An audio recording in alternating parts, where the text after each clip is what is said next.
Hi there, everyone. My name is Eric Richards, and I run Springs Houses Online Realty. So let's do our June 2025 recap. And I want you to ignore the typo that came from the PPAR office. Everything else is June, I swear. They just made a typo. So, what happened in June? Well, we saw available homes for sale, single family and patio homes, ignoring condos and townhomes. We saw that rise to over 4,000. Folks, I haven't seen 4,000 available homes and patio homes since I began my career in real estate in 2010.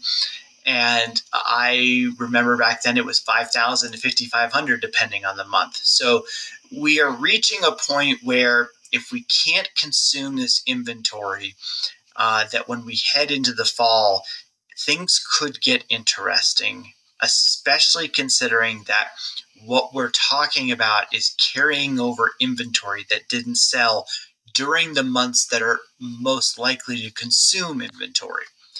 Keep an eye on that. I cannot emphasize this enough. New listings saw a pretty good increase here, about 9%, give or take.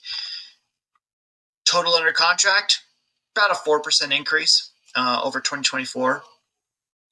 Days on market fell a little bit. So go back to that previous slide where I was talking about rising inventory. What's happening? When you see a drop in days on market, but you see a rise in total inventory, it means the things that have been languishing continue to languish.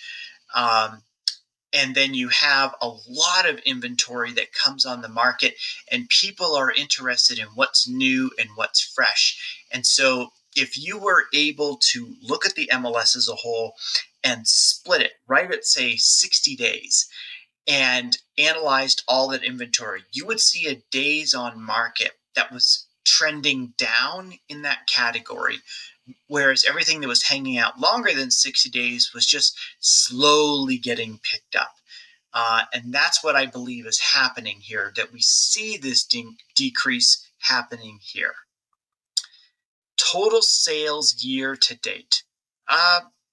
Pretty decent number. I mean, we want to see this number to be a little bit higher, and we'll get into the actual um, non-picture view of this in a moment, but just keep this in mind that this graph really indicates that holy crap, sales were amazing here, and then they really fell off and they're slowly coming back.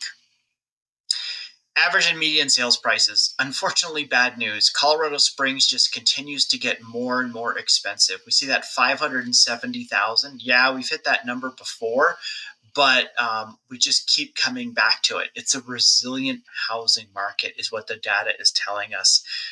And the median sales price climbed yet again. We're looking at 500,000 as a median sales price. So never thought I'd say that for Colorado Springs. Residential home sales, little red bar is the condos and townhomes. We saw a drop off there and a rise in single family homes. What gives? I think it has to do with builder specials, to be honest. And I think it's also a lot of that new inventory that came on, right at the beginning of June, going into July, that fresh new inventory that people were looking for when they finally jumped into the summer selling season. So that would be that chart.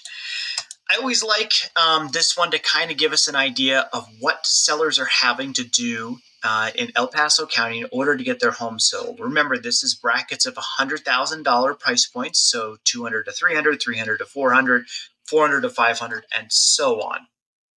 You see here, say the meat potatoes of Colorado Springs, 500 to 600, that 40% of listings had to take a price reduction of about 1.8%.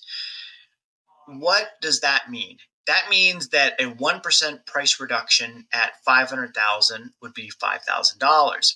Was that seller concessions? Was that just one price reduction and that's what got it sold? Was it negotiations that brought it down $5,000? Overall, the MLS doesn't really spit out that information unless we really glean into all of these 305 listings and what happened. 0% price reduction, but 40% of them had to do something.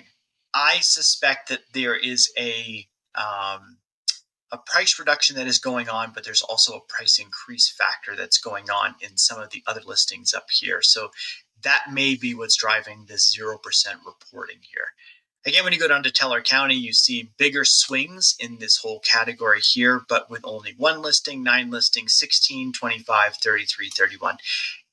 One or two houses doing something can really impact these numbers. Finally, the overall numbers, the one I like to go to right away is total sales volume. We're up 9.6% year to date on volume. We are up 3.3% on average sales price. Our sales are up 6.1% and new listings are up 15.1. These are just single families. When you blend in condos and townhomes, these actually fall a little bit. So I'm a bit confused there. I'll admit that at first blush, when I look at this, I'm like, I really don't know what's going on there, because condos and townhomes have always been our entry price point, entry product for first-time home buyers. Possible explanations. Builder incentives are making single-family homes more attractive. Increased fees on the HOA dues that may be driving people either to not consider them, not want them, or just making them unaffordable. If your lender is qualifying you at a payment of $3,000, $3,500 a month, and the HOA fees are $600 a month, you may be thinking, I can't afford that, and your lender may agree with you and say you're better off buying a $400,000 house. So anyway, hopefully that information helps.